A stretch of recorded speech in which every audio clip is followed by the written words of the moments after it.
This is, I do report on this kind of subject in the Times Higher fairly regularly. And obviously, to some extent, as a staff writer, I have to try and be fairly detached and above the fray. I mean, I've written a lot about science and religion, and if my personal view was that Richard Dawkins is absolutely right, religion is just pernicious and simple-minded, and all theologians should be sacked tomorrow, I would clearly not be saying that in my own words in the pages of the Times Higher, because that's not the way for making friends with readers. Now, this issue is an issue which I feel fairly strongly about. I mean, it's very much my wife is an interpreter, so I kind of linguists, one sort or another, a kind of gang of people I hang out with a lot. My French is reasonably good. I've used it quite a lot in my work. I have to say the most obvious way of using French is to do interviews in French, and I make every effort to avoid doing that, because if once you've transcribed it and translated it, it sort of takes about 3 times as long. So that opportunity lost there. So mainly I've reported a few specific conferences, but I've looked at several of the reports that have been written in this area by the British Academy, by Michael Wharton, the one about community languages, whose name escapes me, being, I think I read them fairly carefully, but being a journalist and not an academic, I haven't reread them, and I'm talking to some extent from memory. But I think they're all very good and very interesting. I mean, I just think I would like to raise a couple of caveats. I do think that there is a slight danger in some of the talk about this. I mean, I very much don't believe in master races and so on, but I also think there is a danger of idealising the cosmopolitan and the multilingual.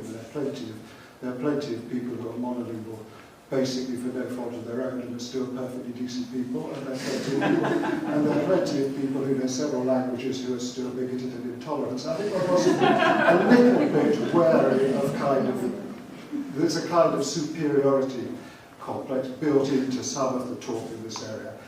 I also think some of the writing is a little bit sort of skates over the incentives. I mean, there clearly is a much stronger incentive for a Danish person to learn English than an English person to learn Danish, and that's going to be true for the foreseeable future, and I don't see why that can't be acknowledged.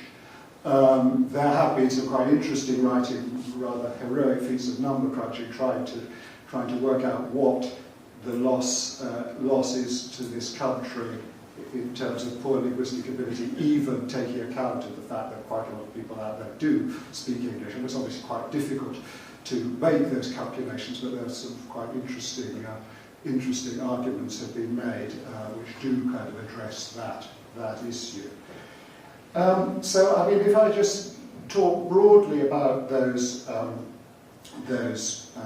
reports and so on, I mean, as I say, I think they're very well written, very clear, full of interesting arguments. I mean, it does seem to me that quite a lot of it is fairly intuitively obvious.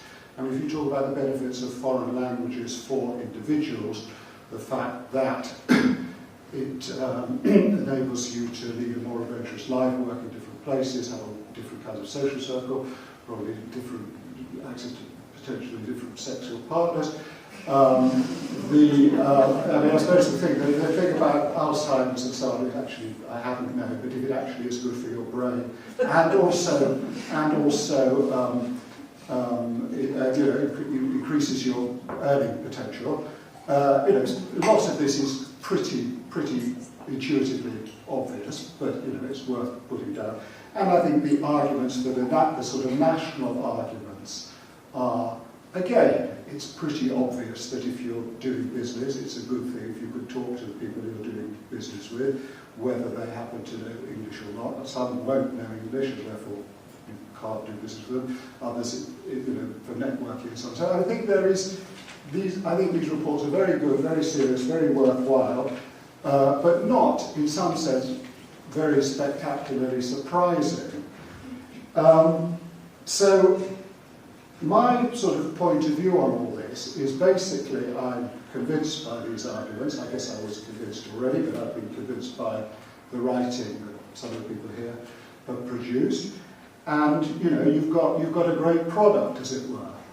And the issue is what you then do with that. And I do think there's a little bit of a danger that one thinks, you know, let's do another sort of sweetly reasonable, very, very nicely, well-argued report.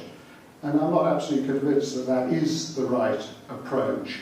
I mean, I think, in fact, what Michael Walton was saying earlier today, I very much agree with. I mean, you need to get these arguments out to the kind of Daily Mail reader. I think the argument needs to be more vulgar, for want of a better word, be more populist, more aimed at a wider readership. And I think, you know, the issue which I think needs to be asked very clearly is actually who needs to be convinced of what. And you know, we're all convinced that languages are a good thing, and I just think one needs to think through quite carefully, you know, who it is and how one addresses that. And you know, marketing skills are specific skills and need to be developed or brought in.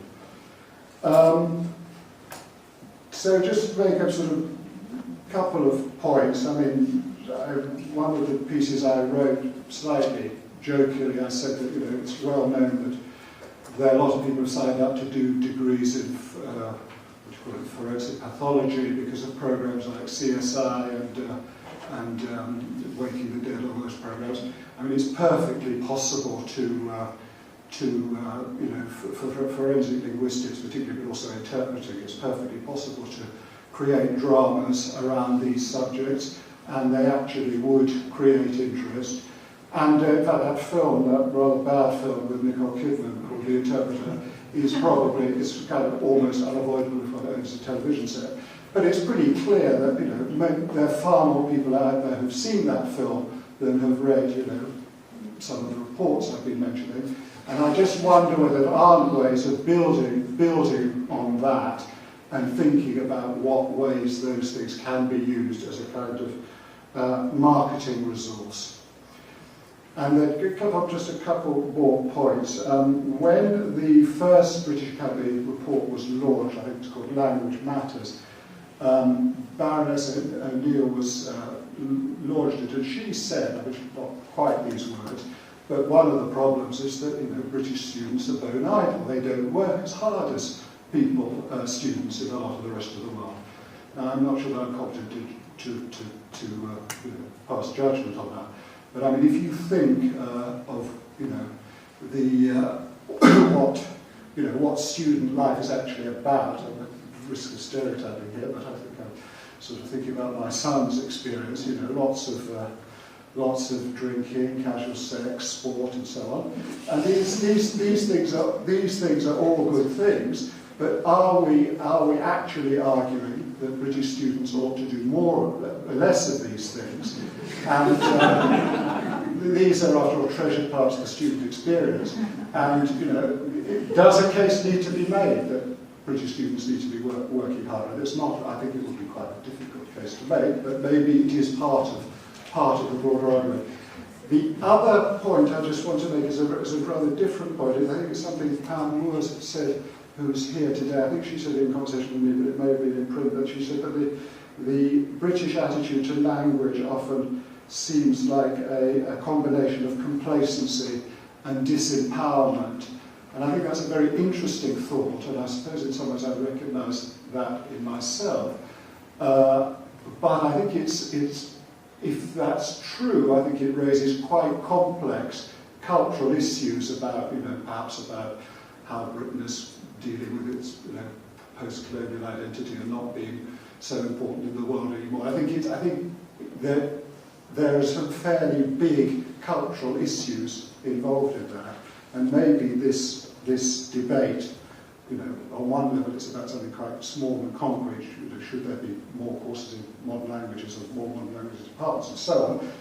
There are very big cultural issues tied up in there, and maybe one has to think it through on those levels as well as the purely administrative and financial and so on. Okay, thank you.